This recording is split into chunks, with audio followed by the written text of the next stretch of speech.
Vamos lá, meu aluno, vamos a mais uma parte do nosso curso de língua portuguesa, de teoria e exercícios, tá legal? Agora nós vamos estudar sequência, vamos de fato começar a estudar a sintaxe, tá legal? Tivemos uma prévia, né? A gente definiu o que é frase, oração, período, e isso é de extrema importância no estudo da sintaxe, tá? E agora nós vamos falar dos tipos de sujeito. Então, eu vou falar da seguinte maneira com você, que na língua portuguesa, quando você fala em oração, vou colocar aqui ó, em destaque, como nós temos aí, deixa eu colocar canto vermelho, beleza. Quando nós falamos em oração, nós já sabemos que tem de ser uma frase, ou seja, algo que tenha sentido completo, e mais do que isso, para ser chamada de oração, esta frase tem que ter verbo. Então, quando você fala em termos essenciais da oração, nós vamos falar de termos grandes, termos gerais de uma oração. Tá? Em regra, toda oração possui um sujeito e um predicado. Aí você vai estranhar, poxa Pedro, então como é isso, sujeito e predicado? Onde é que está o objeto direto? Onde é que está, por exemplo, o objeto indireto? Então, como eu falei, o sujeito e o predicado são funções sintáticas maiores e dentro, por exemplo, do predicado, você vai ter outras funções sintáticas. Dentro do sujeito, você também vai poder ter outras funções sintáticas. Mas, em regra, vamos pensar numa oração sendo dividida em duas grandes partes. A parte chamada de sujeito e a parte chamada de predicado. Legal? Aí você deve pensar assim, caramba, Pedro, termos essenciais da oração. O que é uma coisa essencial? É aquilo que não pode faltar. E Pedro, eu estudando, já sou um aluno, né, já de longa data, já estudo português faz tempo, e eu percebo que há na língua portuguesa a famosa oração sem sujeito. Como é que você me diz que sujeito é um termo essencial e a própria língua portuguesa, a própria gramática que pego para estudar, me ensina que existe a oração sem sujeito? Como é que isso funciona? Então, repare o seguinte, quando você fala em sujeito e predicado, são termos essenciais de uma oração, isso é de um modo geral, em regra. Em regra, uma oração, ela apresenta sujeito e predicado. Trabalharemos com exceções, um pequeno número de orações que não apresentam sujeito. Mas isso não é uma regra, isso é uma exceção. Então, em regra, quando você fala em termos essenciais da oração, você está falando de quem? De sujeito e de predicado. Tá legal? Bom, o que é? Como é que eu vou achar o sujeito? Qual é a definição de sujeito? Então, de antemão, eu aviso o seguinte, que há várias definições espalhadas aí pelo mundo da língua portuguesa. Várias definições de sujeito, né, várias definições de predicado.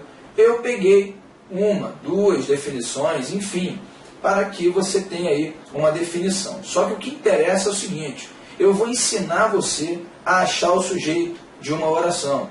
Então, isso, para mim, no momento de uma prova, vai ser fundamental para que você acerte uma questão, por exemplo, num tópico mais à frente, nós vamos falar, por exemplo, de concordância.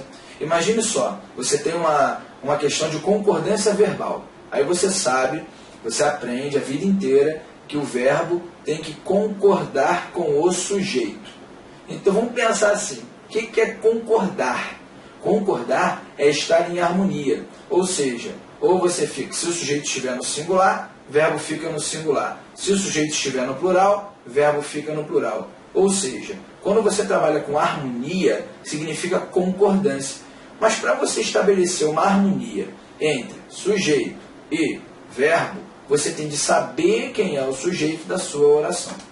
Tá? Então, para começar a brincadeira, vamos pensar assim. O sujeito, na língua portuguesa, quando ele existe, tá? Ele é sempre vinculado a um verbo. Então, quando você fala em sujeito, você naturalmente já pensa em oração, já pensa em verbo. O sujeito ele está atrelado ao verbo, tá legal? Então, vamos pensar nessa dependência entre os dois. Quando você fala em sujeito, automaticamente você fala em verbo. Daí a tal frase famosa, o verbo concorda com o sujeito. A gente vai falar disso mais à frente, mas já adianto que concordar é estar em harmonia. Então, o sujeito. Sujeito é um ser de quem se diz alguma coisa, tá? Ou ser ou coisa de que se declara algo. Então, você está falando alguma coisa de alguém, esse alguém é o sujeito. Você está declarando algo em relação a um ser ou uma coisa, né? Também é sujeito. Então, não se prenda, sujeito tem que ser uma pessoa. Não, sujeito pode ser um ser, pode ser uma coisa personificada, pode ser, enfim, você pode escolher aí, né, um termo, normalmente um substantivo, mas um termo que funcione aí como sujeito da sua oração. Legal? Então, predicado é aquilo que é dito em relação ao sujeito. Tá? Tudo na oração, exceto o sujeito. Então, quando você trabalha com uma oração normal, uma oração que segue as linhas gerais da língua portuguesa, você diz que essa oração possui o sujeito e todo o resto será chamado de predicado. Traremos também uma aula de classificação do predicado, predicação verbal. É uma aula interessantíssima e fundamental para que você tenha aí um bom aproveitamento em sintaxe. Então, por exemplo, quando eu falo aqui, Paulo comprou um livro. Então, nós temos aqui uma oração. Pedro, oração a gente já sabe que a oração ela termina no ponto final, ponto de exclamação, ponto de interrogação ou reticências. Então você tem aqui uma oração que termina aqui. Pedro, por que você disse uma oração? Porque nós aprendemos que quando você tem apenas um verbo, este verbo ele marca apenas uma oração. Se nós tivéssemos dois verbos, duas orações, desde que esses dois verbos não sejam parte de uma locução verbal, integrantes de uma locução verbal, porque a locução verbal ela forma apenas uma oração, ela é contabilizada como se fosse um único verbo. Tá? Então, Paulo comprou o livro. Paulo comprou um livro, eu tenho comprou o verbo, né? Você tem um livro, um complemento do verbo, alguma coisa ligada ao verbo, e Paulo, o sujeito. O sujeito. A gente está dizendo alguma coisa de Paulo, ou seja, Paulo comprou o livro. Então você trabalharia na seguinte situação, você isolaria o sujeito, chamaria esse cara de sujeito, e o Paulo, sendo o sujeito, o que resta a gente vai chamar de predicado. Então nós temos o sujeito e o predicado. Legal. O rapaz comprou o livro, não mais o Paulo. Eu estou falando do rapaz agora. O rapaz comprou o livro. Nós temos aqui, mais uma vez, o sujeito e o predicado. Predicado. Preste atenção. Pedro, por que você falou que o Paulo ou o rapaz, esse cara é o sujeito? Perceba. Quando você trabalha com o sujeito, ele está atrelado ao verbo. Ou seja, quando você fala Paulo comprou um livro, se você diz que Paulo é o sujeito, então o Paulo e o verbo comprou, né, que é o verbo comprar aqui, eles devem ficar em harmonia independentemente da situação. Então, em regra, quando você fala que Paulo é sujeito, ou, estou em dúvida, será que Paulo é o sujeito ou o livro é o sujeito? Não sei. Então, a dica mais prática e objetiva e certa no momento da prova é você simplesmente pegar o termo que você julga ser o sujeito e modificar o número dele. Se ele estiver no singular, jogue no plural. Se estiver no plural, coloque no singular. Para quê? Para você observar o verbo. O verbo tem que acompanhar. Se aquele termo for mesmo sujeito, o verbo vai acompanhar esse sujeito. Então, se eu troco, por exemplo, o livro por 2 livros, eu coloco Paulo compraram 2 livros? Não. Continuo falando que Paulo comprou 2 livros. Então, eu sei que esse termo aqui, um livro, não pode ser o sujeito. Mas, contrapartida, se eu coloco Paulo no plural e falo Paulos, os Paulos, Paulos comprou o livro? Não. Eu falo Paulos compraram o livro. Ou melhor, eu falo meninos compraram o livro. Então, quando eu pego esse termo, que está aqui na posição do Paulo, e jogo no plural, o verbo automaticamente acompanha. Então, este termo será chamado por nós de sujeito. Nesse primeiro momento, nós vamos trabalhar nessa linha de raciocínio. Beleza? o rapaz. O rapaz comprou o livro. Mesma coisa. Se eu coloco o livro no plural, será que o verbo vai para o plural? Não. Ó, o rapaz comprou os livros.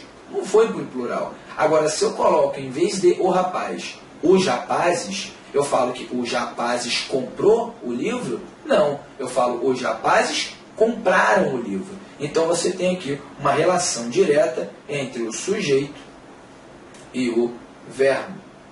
Pedro, você tem uma relação de quê?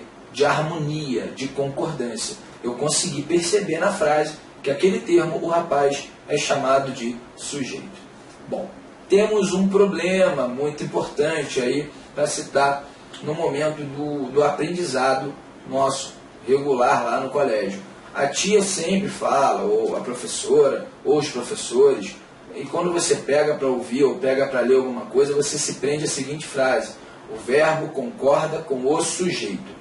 Só que há uma diferença entre sujeito e núcleo do sujeito. Então, quando você fala em sujeito e núcleo do sujeito, cuidado com isso. Por quê? Porque há questões que falam em sujeito e há questões que falam em núcleo do sujeito. Bom, quando você fala disso, olha como caiu na prova. Vê assim, há evidências de que a oferta de medicação domiciliar pelas operadoras de planos de saúde traz efeito positivo aos beneficiários. Com base na leitura do texto acima, essa questão foi uma questão da banca CESP. Julgue o item que se segue. Ele quer que você julgue como certo ou como errado. A forma verbal traz, está no singular, traz, está no singular, porque concorda com o núcleo do seu sujeito à oferta. Automaticamente, quando você fala, poxa, será que eu vou achar o sujeito facilmente? Vamos tentar. Então, traz efeito positivo. Se eu colocasse efeitos positivos, o verbo continuaria no singular, ficaria. Há evidência de que, eu vou tirar essa parte que não nos interessa, tá assim, a oferta de medicação domiciliar pelas operadoras de plano de saúde traz efeito positivo ou efeitos positivos. Então, efeito positivo não é, com certeza, o sujeito. Porque se fosse sujeito, ao colocar no plural, o verbo também iria para o plural.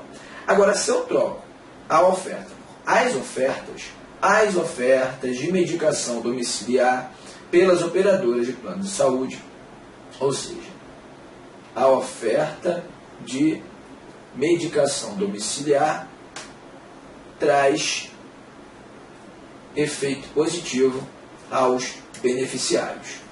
Esse cara aqui eu chamo de sujeito.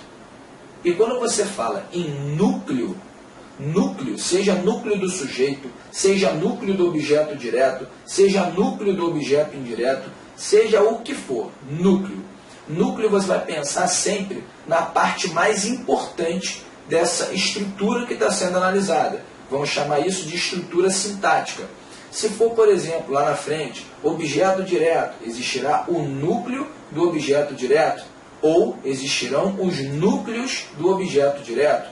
No sujeito, mesma coisa. Existirá o núcleo do sujeito ou existirão os núcleos do sujeito.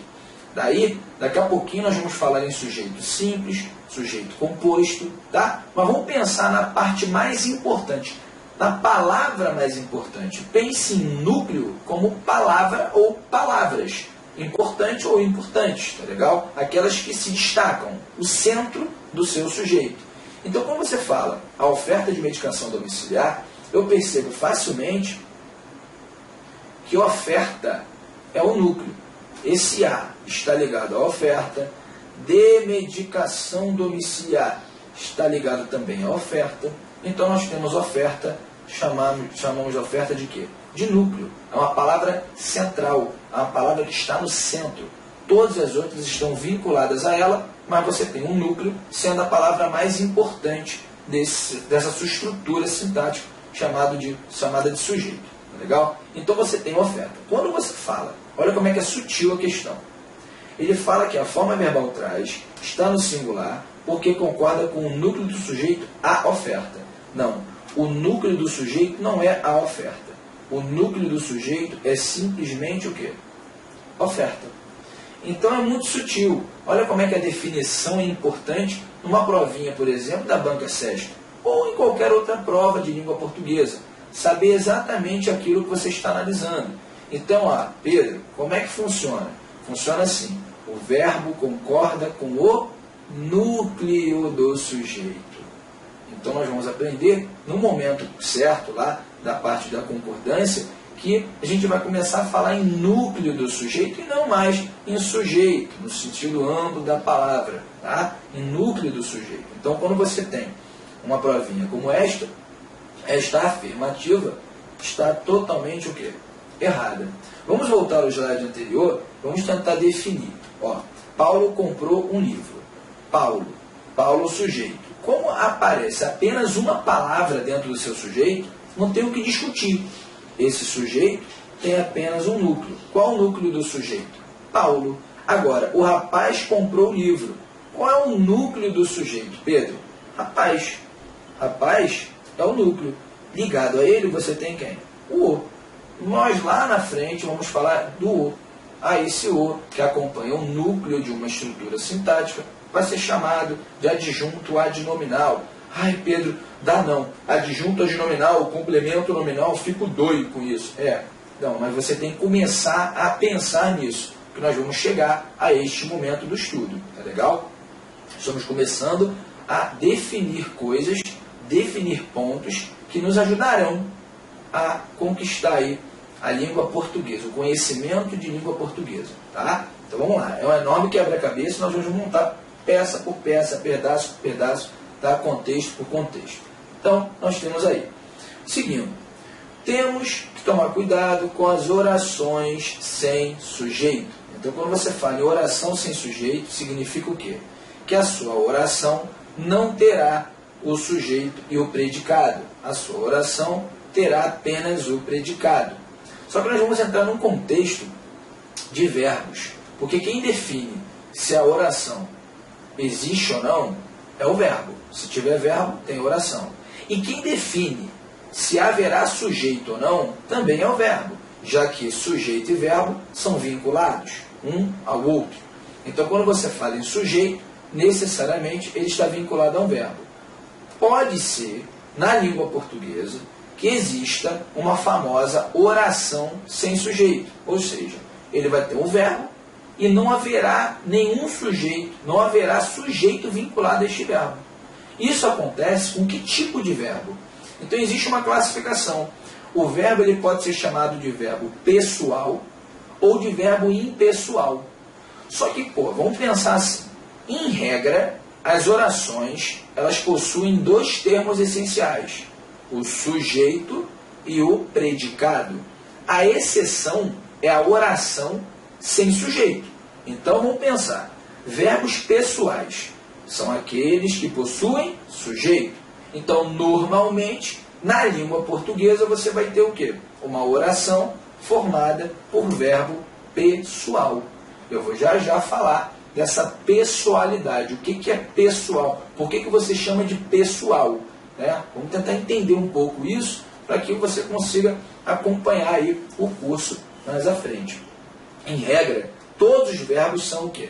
Pessoais. Essa é a regra. Tá? Por exemplo, ela chegou aqui, você tem aqui ela sendo o sujeito. Pedro, como é que você sabe que ela é sujeito? Se você jogar no plural, o verbo vai para o plural. Então você tem ela chegou. Mas se eu falo elas, o que significa? Chegaram. Então você percebe automaticamente que o verbo está em harmonia com o núcleo do sujeito. Qual o núcleo do sujeito? Poxa, se o sujeito só tem uma palavra, essa palavra vai ser chamada de núcleo. É assim que a gente vai pensar. Tá legal? Ela se torna automaticamente a palavra mais importante dessa estrutura sintática que você chamou de sujeito. Chegou aqui. Chegou é o verbo. Então você tem aqui a divisão entre sujeito e predicado. Predicado. Pedro, predicado, sujeito e predicado. Esse verbo aqui, ele é um verbo o quê? Sem dúvida, se você tem um sujeito, você vai chamar de verbo pessoal.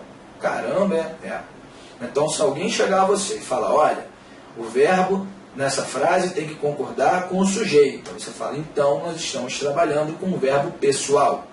Com certeza, um verbo pessoal. E verbos impessoais? São aqueles que não possuem sujeito. Há apenas um pequeno grupo na língua portuguesa. Ou seja, são exceções. Verbo impessoal é a exceção e não é a regra. Tá legal? Em regra, os verbos são pessoais. Uma frase muito conhecida, um verbo muito conhecido na língua portuguesa, muito usado e muito falado, né, em diversas situações da vida, né, do ensino, você tem o verbo haver quando empregado no sentido de existir. Ele vai ser chamado de verbo impessoal. A gente repete isso mesmo sem analisar o que está falando. O verbo haver no sentido de existir é impessoal.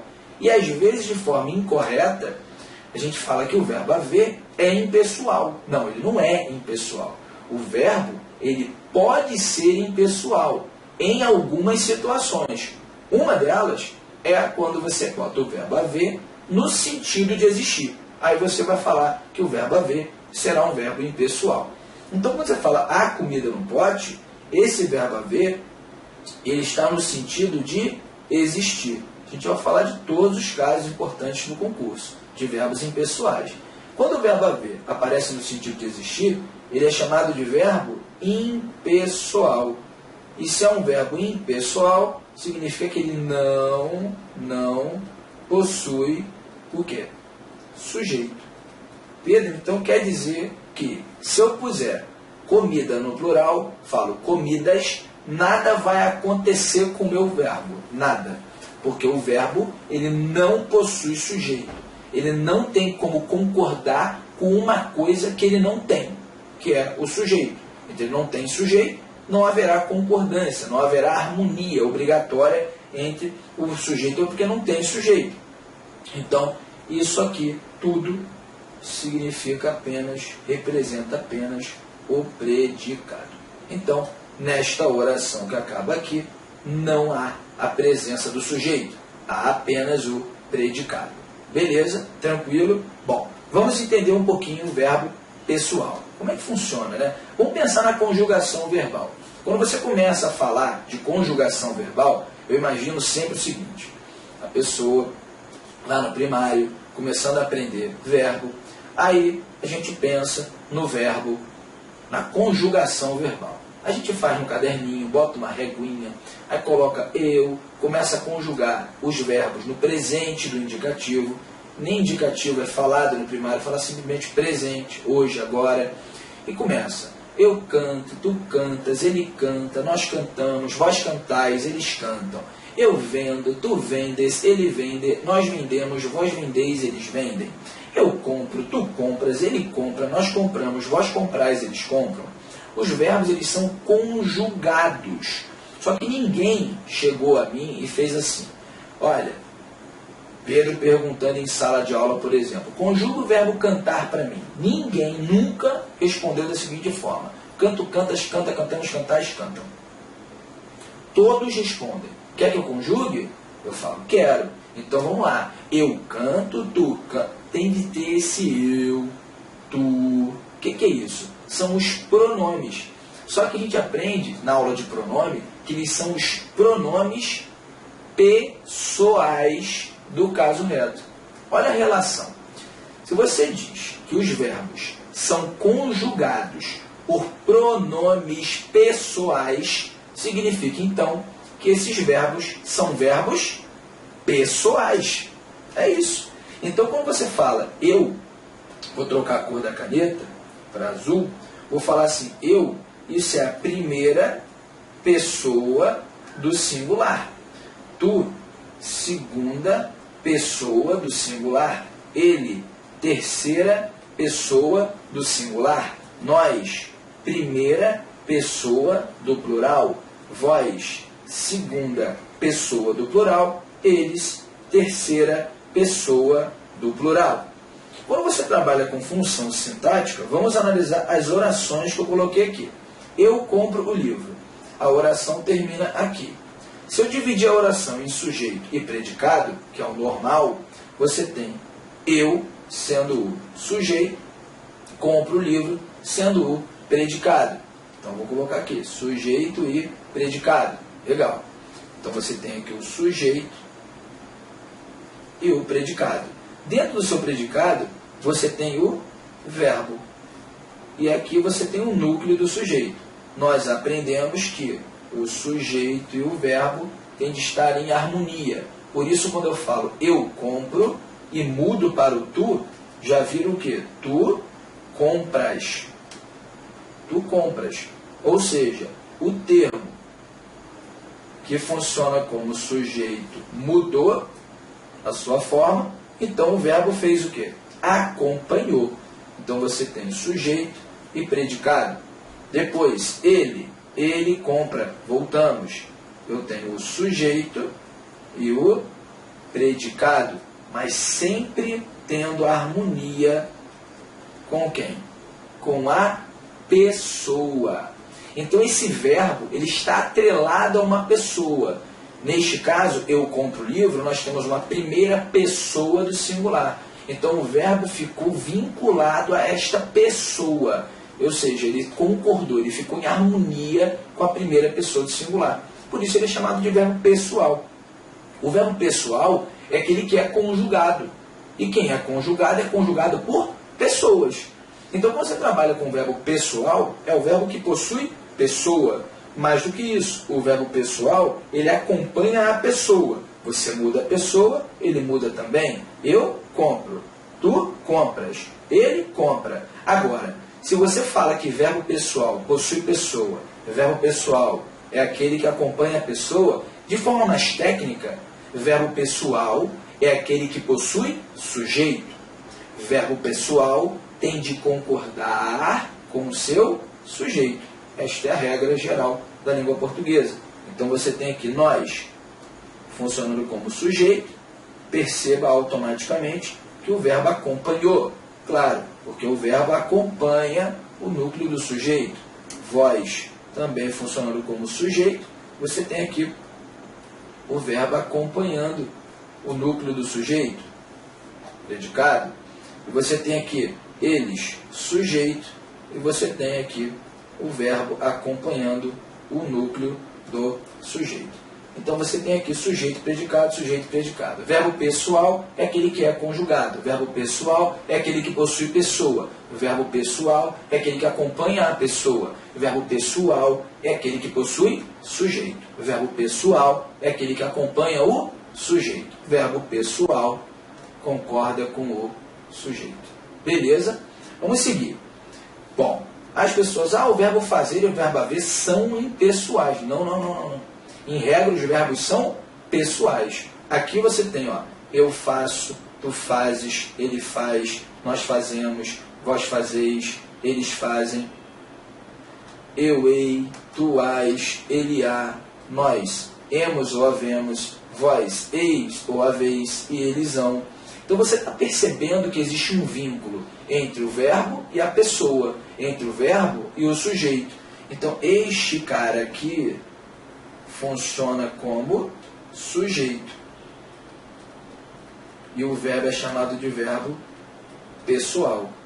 O verbo haver, mesma coisa. Se está sendo conjugado, se é conjugado, em regra, o verbo é chamado de verbo pessoal. Pedro, mas você acabou de falar do verbo haver impessoal. Eu falei que o verbo haver, quando empregado no sentido de existir, vai ser classificado como impessoal. Ou seja, ele não é conjugado, ele não possui sujeito, haverá outras características importantes de verbo impessoal. Tá legal? Tranquilo? Bom, características dos verbos impessoais. Ou seja, não possuem sujeito, tá legal? Não possuem sujeito e ficam na terceira pessoa do singular. Por quê?